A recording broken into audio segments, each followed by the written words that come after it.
오늘은 주님의 국률에 대해 우리가 삶에 실천하는 말씀을 나누고자 합니다. 여러분, 국률이란 무엇일까요? 우리가 성경에 보면 히브리에서 라하민이라는 의미를 가지고 있는데요.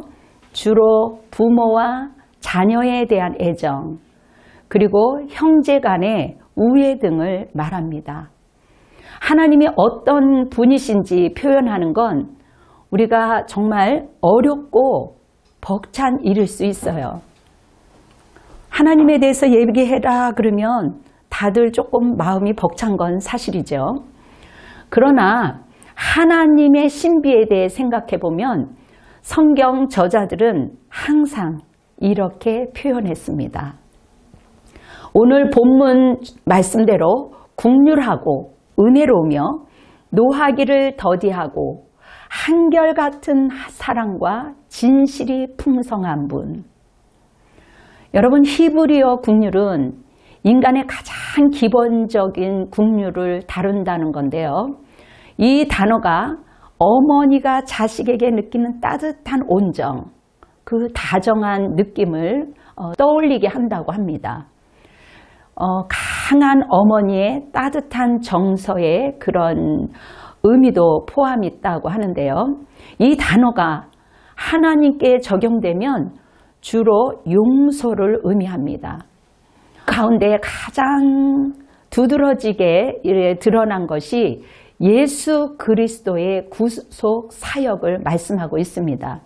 이런 측면에서 성경에 나오는 바울은 성도를 하나님의 국률의 그릇이라고 표현했어요. 야고보는, 예수님의 동생 야고보는 국률이 하나님에게서부터 임하는 지혜라고 했습니다. 여러분, 일례로 바리새인들 그리고 지금도 얼마든지 수많은 사람들이 구제를 많이 했습니다. 오늘날 불교뿐만 아니라 회교도, 천주교, 또 수많은 사람들이 구제를 하는 사람들이 많이 있는데요. 그들은 정말 국률을 실천하고 있는 사람들일까요? 물론 어떤 부분에서는 굉장히 좋은 일이고 또 국률을 실천하는 어떤 부분이 있습니다. 그러나 여러분, 그건 어떻게 보면 냉철하게 생각해 보면 휴머니즘의 차원의 국률이죠. 고린도전서 13장 3절에 보면 내게 있는 모든 것으로 구제하고 또 내 몸을 부사르게 내어줄지라도 사랑이 없으면 내게 아무 유익이 없느니라고 말씀하셨습니다. 여기에서 사랑이 없다라는 것은요, 예수님의 사랑을 말하고 있어요. 우리가 정말 십자가의 사랑을 통과하지 않는 사랑, 그 사랑의 차원에서 주님이 주시는 것으로 우러나오는 것이 아니라면 여전히 휴머니즘인 국률로 자기 의가 된다라는 거죠. 결국은 남의 그 돕는 것이 자기 의로 축적이 된다는 것입니다. 그래서 십자가에 통과한 국률만이 그것이 하나님이 보화로 올려지는 것이죠. 주님 주신 사랑으로 살 때야만 비로소 영혼 깊은 곳에 주님의 깊은 국률이 우리 안에 임하는 겁니다. 우리는 모두 그런 주님의 국률을 누리는 사람인 줄로 믿어야 돼요. 지난 우리가 2주간 말씀을 하나님의 은혜 그리고 평강에 대하여 함께 말씀을 묵상해 보았습니다. 우리는 주님의 은혜와 평강 가운데 여전히 하나님의 국률을 누리는 사람들이에요. 정말 하나님의 국률을 누리는 사람들이라면 이제 우리가 그 국률을 실천하며 살아야 되는 거죠. 주님의 국률 안에서 사는 사람은 어떤 사람일까요? 오늘 이 말씀을 통해서 주님의 국률 안에서 사는 사람의 모습을 우리가 좀 더 깊이 묵상하면서 그런 사람의 삶을 실천하는 역사가 있기를 간절히 소망합니다. 여러분, 주님의 국률 안에 우리가 들어오게 되면 첫째, 우리의 삶까지 변화시키는 위대한 경험을 하게 되죠. 우리가 체험을 한다는 거죠. 지금 여러분들도 알다시피 흩어지는 시대에 우리의 삶의 모습에서 어떠한 사람도 하나님의 긍휼이 필요하지 않는 사람이 없어요. 그만큼 불안한 시대에 살고 있다는 거죠. 그 와중에 그 누구도 죄를 짓지 않는 의인이 없다라는 거죠. 어떠한 사람도 의롭다 할 사람이 없다라고 성경은 또 기록하고 있습니다. 왜요? 모든 사람이 알게 모르게 불의를 행하기 때문이에요. 한 사람도 주님의 긍휼이 없으면 스스로 자기의 자격으로 자기 잘난 맛으로 주님 앞에 설 수가 없다라는 거죠. 그렇기 때문에 우리 모두는 하나님이 절대적으로 필요한 거예요. 우리는 힘이 없죠. 내가 착하게 살아야지, 내가 어떻게 의롭게 살아야지 하지만 힘이 없기 때문에 그렇게 살려고 하지만 우리는 그렇게 살 수 없거든요. 그러나 인간들을 대신해서 죄가 없으신 예수 그리스도, 그분이 우리의 그 추악한 죄와 또 불의와 추악과 우리의 저주 또 절망스러움, 이 환경에서 오는 그 고통, 이러한 죽음을 뛰어넘는 것이 오직 예수님이세요. 예수님이 대신 지고 십자가에 올라가셨습니다. 아멘. 여러분, 대목이 박히고 이 손에 대목이 박혔어요. 대목. 심장에서 피를 다 쏟아버리시고, 그리고 그 영혼이 땅속에서 지옥으로 내려가서 3주의 고통을, 3주야를 고통을 당하는 것은 우리의 모든 죄의 절망을 영원한 하나님이 오셔서 대신 완전히 청산해 주신 거예요. 우리가 다른 사람을 위하여 정말 기도하며 울을 때 정말 침대가 꺼지듯이, 땅이 꺼지듯이 그러한 경험을 경험하면서, 야, 하나님이 우리를 향하여 이처럼 기도했구나, 더 절절히 느끼게 되는 거죠. 우리의 과거의 죄뿐만 아니라 앞으로 우리 모두 일생의 죄를 십자가에 못 박혀 다 깨끗하게 해 주신 거예요. 예수님이 대신 갚아주셔서 죄사함을 받고 그 영원히 용서받은 그 기쁨 가운데 감격하고 감사하고 자원하는 마음으로 헌신하게 되는 겁니다. 그리고 그 은혜를 깊이 알고 있는 사람들은 예수님을 위해 살겠다는 마음이 이 밑에서부터 불타는 거예요. 그리고 늘 그렇게 못 살을 때 늘 죄송하고 늘 마음이 편하지 않습니다. 여러분, 주님은 우리의 마음속에 그리고 문설주에 시시각각으로 예수의 피를 발라서 하나님의 심판을 피할 수 있도록 하셨어요. 예수 그리스도의 보혈의 피로 어둠 마귀로부터 벗어날 수 있게 해주셨습니다. 아멘. 여러분, 우리의 가슴 속에 보혈로 십자가를 찍어준 것은 하나님이 알고 마귀가 알아요. 우리의 안방과 우리의 심령의 문설주에 십자가의 피를 발라놓으면 여러분, 마귀가 우리를 얼마나 박살내고 싶어해요. 그러나 그 마귀가 한 길로 왔다가 7길로 도망치는 역사가 일어나는 줄 믿습니다. 아멘. 사랑하는 성도 여러분, 우리가 예수의 피를 의지하고 예수의 피를 찬송하고 예수의 피를 먹고 마실 때 하나님의 성령은 우리와 함께 하시고 마귀는 주랭랑을 치는 거예요. 아멘. 주님의 긍휼하심이 우리를 영원토록 살리며 세상과 마귀를 이기게 하는 것입니다. 여러분, 인생 드라마 역전 이런 얘기가 나오죠. 성경에 보면 운명을 바꾼 맹인 거지 바디메오가 있습니다. 그 맹인 거지 바디메오는 정말 구걸하는 인생이었어요. 제가 이렇게 서울역 근처에 보니까 구걸하는 인생, 그리고 길가에 내버려진 인생들을 보면서 하나님, 어떻게 해야 되겠습니까? 정말 한 1년 동안은 마음이 막 안타까워서 잠을 잘 수가 없었어요.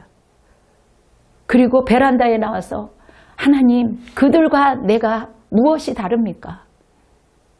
그리고 한번 베란다에서 한번 그들과 같이 한번 누워보기도 하고 자보기도 하고 그들의 마음은 어떠할까?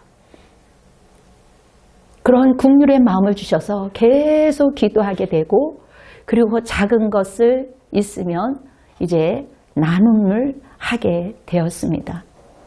여러분, 기회는 이런 문제를 보면서 이렇게 오는 거예요. 여러분, 바디메오 맹인은 자기에게 찾아온 그 국률의 기회를 확실하게 믿음으로 받아들였어요. 다윗의 자손 예수여, 나를 불쌍히 여겨주소서.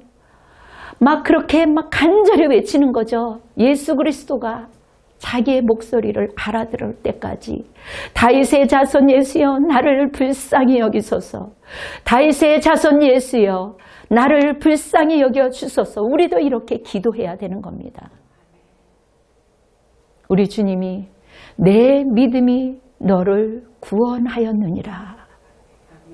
내 믿음이 너를 구원하였느니라. 여러분, 그가 보게 된 거예요. 세상에 얼마나 뜰 듯이 기쁘겠습니까? 내 믿음이 너를 구원하였다. 아멘. 영육 간의 구원을 받는 거예요, 여러분. 확실한 소원을 가졌던 그 긍휼을 베푸신 예수님에 대한 확고한 믿음이 있었기 때문에 이러한 기적을 경험한 것입니다. 여러분, 하나님의 긍휼을 입어서 운명을 바꾼 사람들이 많이 있습니다. 그 중에 여러분들이 잘 알고 있는 세리장 삭개오가 있지요. 그 삭개오, 그는 어떤 사람이었을까요?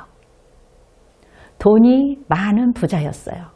그는 키가 작은 50대 남자로 지금으로 말하면 세무서 소장이었던 것 같아요. 지위가 나름 높은 사람이었습니다. 여러분, 키가 얼마나 작던지 나무에 올라가는 개인적인 장애가 있는 사람이었어요. 우리도 각자의 개인적인 장애가 있습니다. 그것을 주님은 딛고 올라가기를 원하세요. 유대인의 눈에 비친 그 삭개오는 나쁘게 취급을 했어요. 창녀와 동급으로 취급된 사람이었어요. 돈은 많고 으쌰으쌰하고 살았지만 이 내면이 얼마나 외로웠던 사람이었는지. 그리고 삭개오는 돈이 많은 부자였다라는 거죠. 그게 장애였어요. 그 돈 때문에 하나님께 쉽게 오지 못했으니까요. 지금도 돈이 많은 사람들은요, 이 돈 계산하느라고 주님 앞에 못 옵니다. 그리고 돈 때문에 사로잡혀서 이것이 장애가 되어서 주님 앞에 못 오는 사람들이 많고요. 오히려 돈을 다 잃은 다음에 마지막으로 오는 사람들이 있어요. 그렇게 인간의 자기의 중심적인 지정의가 빠져나갈 때까지 그렇게 쉽지 않다라는 거죠. 삭개오는 돈이 장애였습니다. 돈이 많든 적든 돈이 장애가 되지 않기를 바랍니다. 아멘. 예수님이 보신 삭개오의 본질적인 모습은 어떠했을까? 제가 한번 묵상해 봤습니다. 예수님이 볼 때 삭개오가 아무리 돈이 많고 그랬지만 그 삭개오를 볼 때 참 불쌍한 사람이구나. 외로운 사람이로구나. 길을 잃어버린 한 마리 양으로 보셨을 겁니다. 그가 예수님을 만나 긍휼을 하신 이것을 입은 후에는 여러분 가치관이 달라졌어요. 아이들도 공부해라 그러면 공부 안 해요. 그 아이가 왜 공부를 해야 되는지 그 가치관을 터치해 주면 달라지거든요. 복음도 마찬가지예요. 자기 가치관을 알면 나의 겉모습을 보고 낙심하지 않습니다. 비록 내 겉모습은 연약하고 부족하고 그러지만 내 안에 내주하신 그 성령님 때문에 자신이 얼마나 귀한 존재인가를 깨닫게 됩니다. 예수님의 만남을 통해서 삭개오의 그 고독과 외로움이 회복되었어요. 여러분들도 예수 그리스도를 만나서 여러분들이 회복되었습니다. 전에는 인생의 그 행복을 돈으로만 여겼지 않았습니까? 돈 하다 보면 아직도 내 안에 우상이 돈이구나. 빨리 캐치해야 되는 거죠. 그러나 지금은 예수님이 주시는 기회를 붙잡고 예수님을 영접하는 삭개오, 그 가정에 하나님의 구원이 임한 것입니다. 삶의 목적과 가치관이 변했어요. 잃어버린 자아를 찾게 되었어요. 잃어버린 이웃을 찾아서 그들과의 관계가 회복되었습니다. 여러분, 오늘 이 자리가 뽕나무에 올라가는 그 국률의 기회를 여러분들이 악착같이 붙드시기를 바랍니다. 아멘. 주님의 국률 안으로 여러분이 들어오게 되면 둘째, 우리는 우리를 불쌍히 여겨주시는 그 하나님을 체험했기 때문에 그분처럼 국률을 베푸는 삶을 살게 됩니다. 여러분, 성경에 호세아가 있죠. 호세아서의 국률을 보게 됐는데요. 그 아내가 평생 창녀짓만 하던 고멜에게 어느 날 값없이 부어지는 하나님의 용서와 용납과 사랑과 회복이 있습니다. 이것이 바로 국률이에요. 호세아의 국률, 이것은 어떻게 인간이 주는 휴머니즘의 그러한 국률이 아닙니다. 이거는 인간에게 도저히 나올 수 없는 차원의 국률이죠.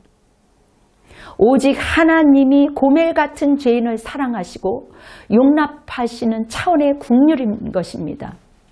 십자가의 사랑의 국률을 말하는데요. 호세아이신, 구약에는 예표로 말하잖아요.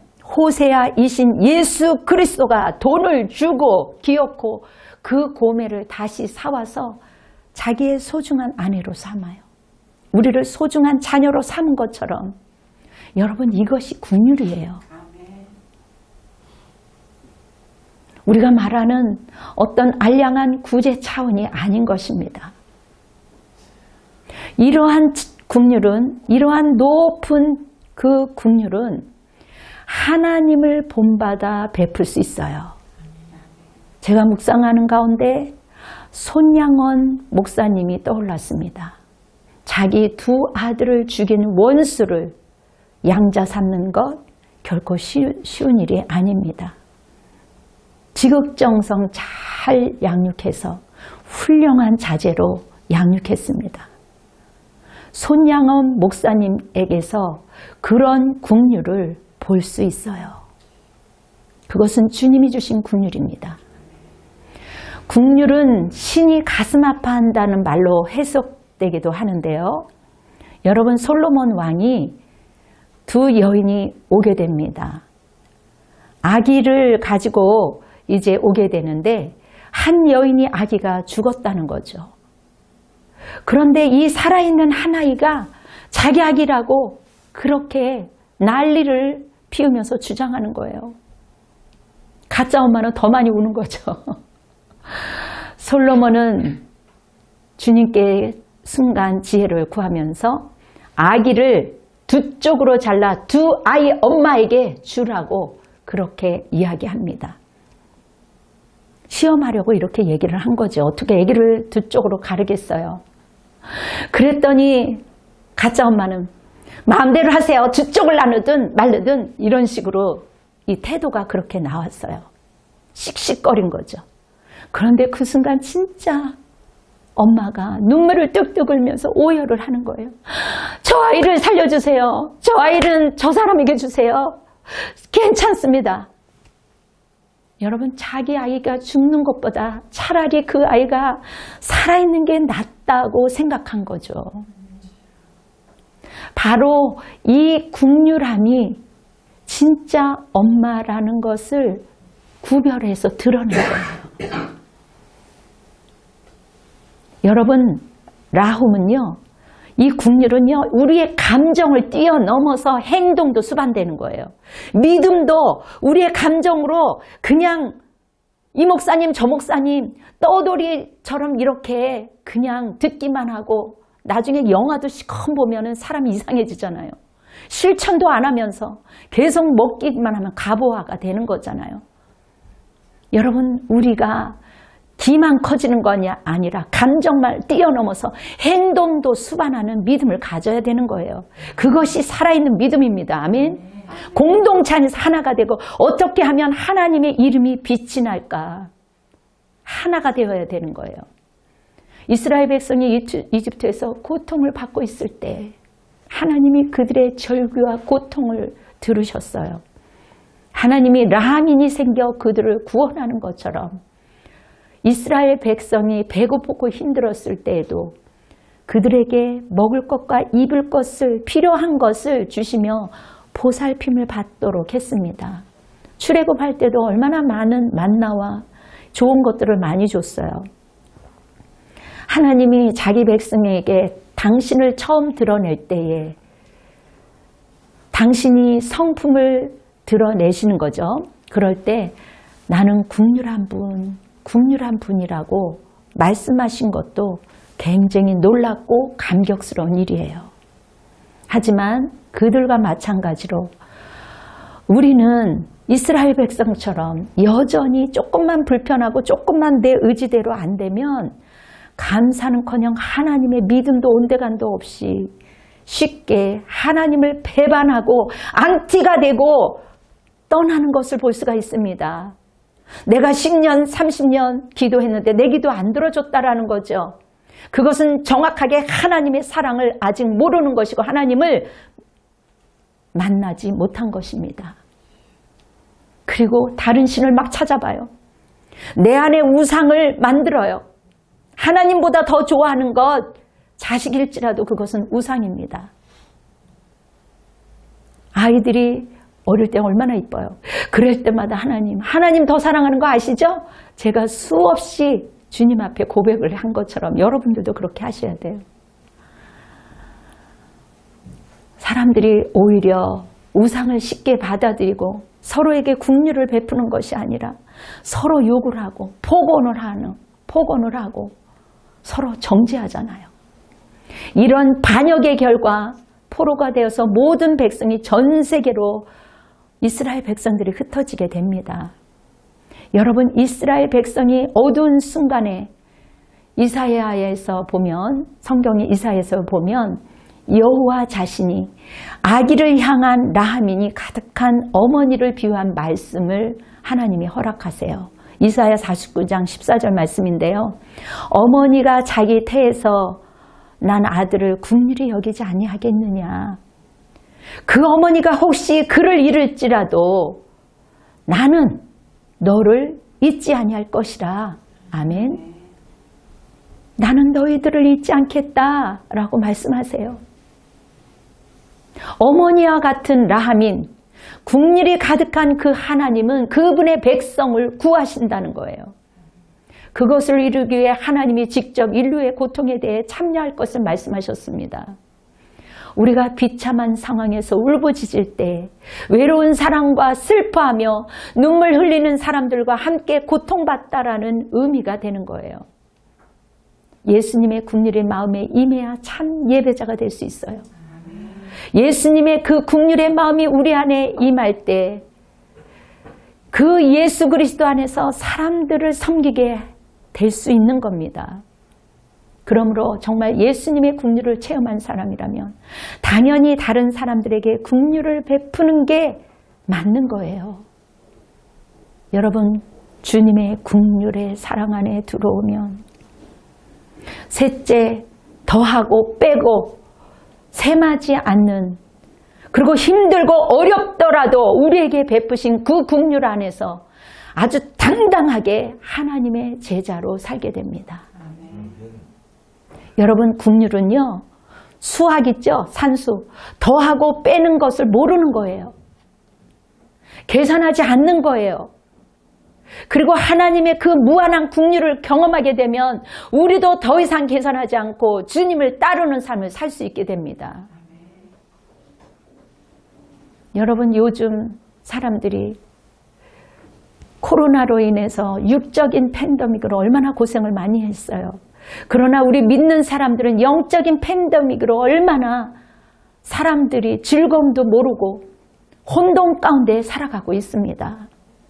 얼마나 많은 사람들이 영적인 팬데믹 속에서 방황하며 살아가고 있는지 몰라요.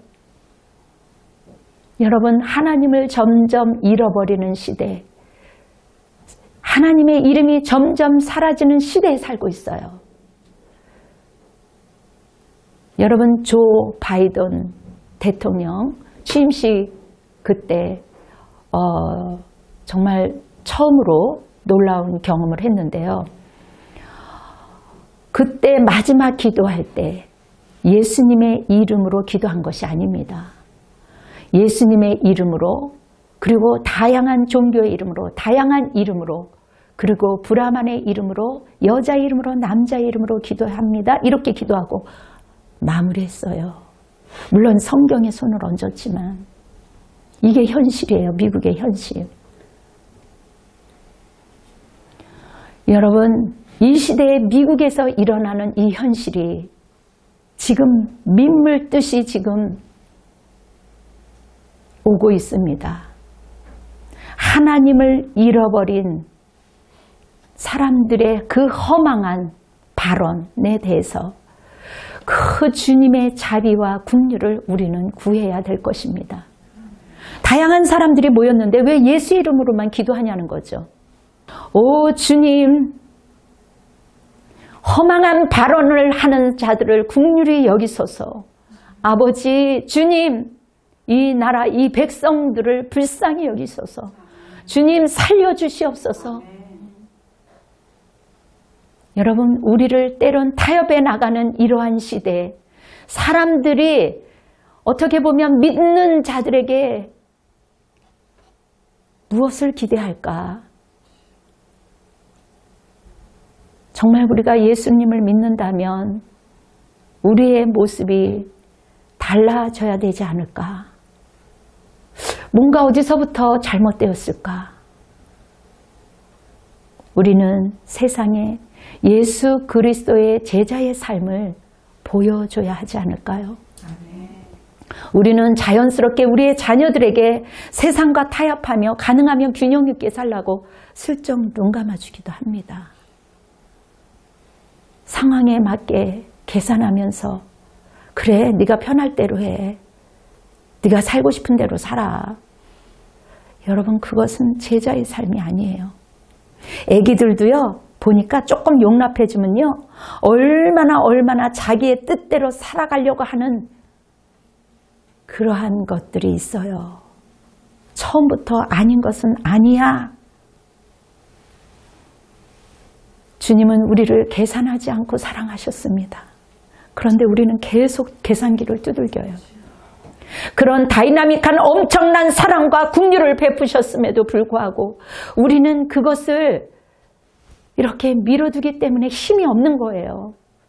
그런데 우리가 다 계산하고 타협한다면 어떻게 주님의 긍휼 안에서 산다고 할 수가 있겠습니까? 여러분, 외국 선교사 운동선수였어요.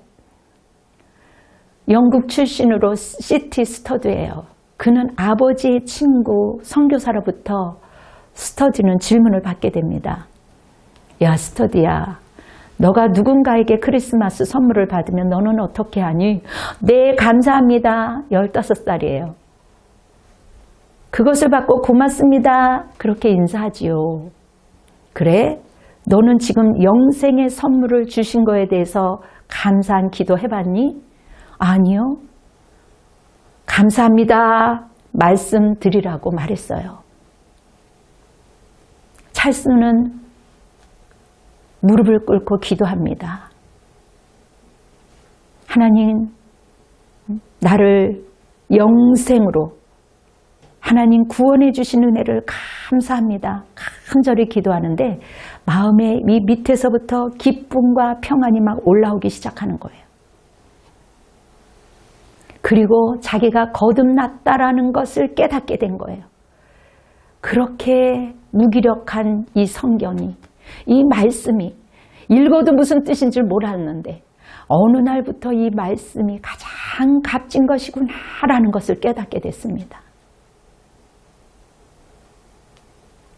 그 가정은 아들이 셋 있기 때문에 운동하는 것을 매우 좋아했어요. 부유한 가정에서 태어났기 때문에 상류사에서 누리는 모든 안락함을 누리면서 성장했습니다. 그런데 그가 영국의 가장 위대한 선수라는 격찬을 받게 돼요. 크리켓이라는 그 선수의 그 아주 최고의 유명한 선수가 됩니다. 그런데 이 사람이 그렇게 유명해지니까 그전에는 다른 사람을 찾아가서 그리스도에 대해서 말도 해줬는데 돈도 좀 많아지고 그러니까 좀 이기적이 되어서 이기적인 그런 마인드가 생기는 거죠. 그래서 자기 자신에게만 몰입하게 되는 거예요. 그리고 그러다 보니까 예수 그리스도의 사랑도 식고 세상의 사랑이 들어오게 되는 거죠. 그리고 불행하게도 타락한 생활을 6년간이나 보냈습니다. 그럴 즈음에 둘째 형이 굉장히 위급한 그러한 질병으로 고생하게 됐어요. 그리고 언제 저러다가 죽겠구나 하는 것을 보면서 생각하게 됩니다. 왜냐하면 이 사람도 기도했던 사람이니까 다시 주님을 생각하게 되는 거죠. 세상의 화려한 인기가 무슨 가치가 있단 말이지? 나에게 무슨 가치가 있단 말인가? 내가 받았던 명예와 찬사와 이 돈, 이게 무슨 가치일까? 이 세상의 부가 한 인간의 영혼 앞에 서게 될 때 무슨 의미를 갖는단 말인가? 그리고 그는 헛된 것을 깨닫게 돼요. 그리고 스터드는 세상을 향한 마음에서 완전히 돌이켜서 최종적으로 하나님의 마지막 음성을 듣게 됩니다. 그리고 복음을 위한 헌신을 선포해요. 그렇게 다른 사람들에게 발표를 할 때 막 센세이션이 일으킨 거죠. 야, 걔 미친 거 아니냐? 스터디 미친 거 아니야? 얼마나 그 상류 집안의 아들로서 명예까지 얻고 돈까지 있는데, 아니 부귀 영화가 보장되는데 왜 그렇게 자기 것을 다 내려놓고 왜 가야 돼? 막 사람들이 완강하게 반대하고 그랬어요. 그럼에도 불구하고 중국으로 갔더니 이 부자 청년이 아버지도 믿음이 굉장히 좋았습니다. 아버지의 모든 유산 받은 것들을 또 자기의 재산도 주님의 이름을 위하여 또 기쁘게 나누어주고 섬겼던 일, 그리고 전 세계 복음화가 되지 않았던 곳에 특히 아프리카 사역을 위해 여생을 불살랐습니다. 누구보다도 부러움을 추구하는 삶을 살 수가 있었어요. 그러나 중국에서 18년, 인도에서 6년, 아프리카에서 18년, 그렇게 71세로 살다가 복음만 선포하다가 소천하게 되었습니다. 하나님 나라를 확장하기 위해서 어떻게 보면 자기를 돌보지 않고 미친 듯이 뛴 거죠. 그가 세운 WEC 국제선교회는 미전도 종독을 돕는 80개국의 나라들이 가입되어서 활발하게 움직이고 있습니다. 지금도. 그리고 스터디는 마지막 이런 말을 남겼어요. 예수 그리스도가 하나님이시라면 나를 위해 정말 죽으셨는데, 내가 국류를 입었는데 그분을 위해 어떠한 희생도 결코 크다고 할 수 없다. 나는 아무것도 아니다. 하나님 앞에서 아무것도 아니다 라고 그렇게 고백을 했어요. 어디서부터 그런 헌신이 나왔을까요? 진정으로 그리스도께 받은 국률로부터 나온 거예요. 아멘. 낯선 시대. 우리 요즘에 세상이 하도 바뀌니까 낯선 시대라고 그러죠. 여지껏 느껴보지 못했던 낯선 시대. 누구도 해법을 찾지 못한다고 말하고 있어요. 스스로 질문하고 주님 앞에 기도하고 우리가 길을 찾아야 되는 거예요. 그러기에 예수 믿는다는 것은 어떻게 보면 혁신이에요. 혁명이에요. 우리가 정말 그리스도 안에서 겸손하게 무릎을 꿇고 하나님의 제자로 살아내는 것, 그것이 어쩌면 사람들이 우리에게 손가락질을 하고 있지만 너희들이라도 그렇게 살아야 되는 거 아니냐? 그렇게 울부짖고 있는 거예요. 사람들이 기대하고 있습니다. 우리는 주님의 긍휼을 받은 제자로서 힘들지요. 때로는 어렵지요.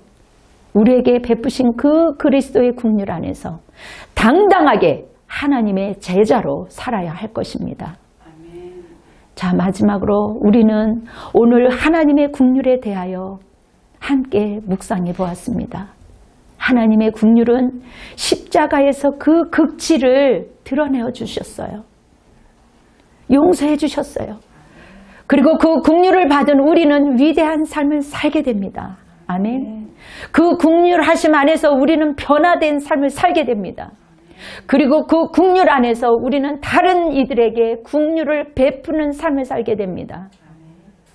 세상과 타협하지 않고 세상적인 계산을 뛰어넘어서 단호하게 제자의 삶을 살아갈 수 있게 되는 거예요. 우리 모두 진정한 하나님의 긍휼을 누리시게 되시기를 예수의 이름으로 축원합니다. 그리고 세상에서 그 긍휼을 실천하는 자들로 세워지는 여러분들이 되시기를 예수의 이름으로 축원합니다. 아멘. 기도하겠습니다. 사랑이 많으신 여호와 하나님 아버지, 우리가 온전하지 않음에도 불구하고 주님의 긍휼을 누릴 수 있도록 도와주시는 은혜 감사합니다. 하나님, 세상 사람들과 같이 똑같이 계산하지 않고 셈하지 않고 힘들고 어려워도 주님 안에 거할 수 있도록 하나님 결단할 수 있는 믿음을 갖게 허락하여 주시옵소서. 이제는 우리 주 예수 그리스도의 은혜와 한량없는 하나님의 사랑과 성령님의 역사하심이 우리 분당 주신교회 성도들과 가족들 머리 위에, 그리고 위정자들과 대통령 머리 위에, 그리고 열방 위에 지금으로부터 영원토록 함께 할지어다. 아멘. 주님께 영광의 박수로 올려드리겠습니다. 아멘. 여러분 승리하십시오.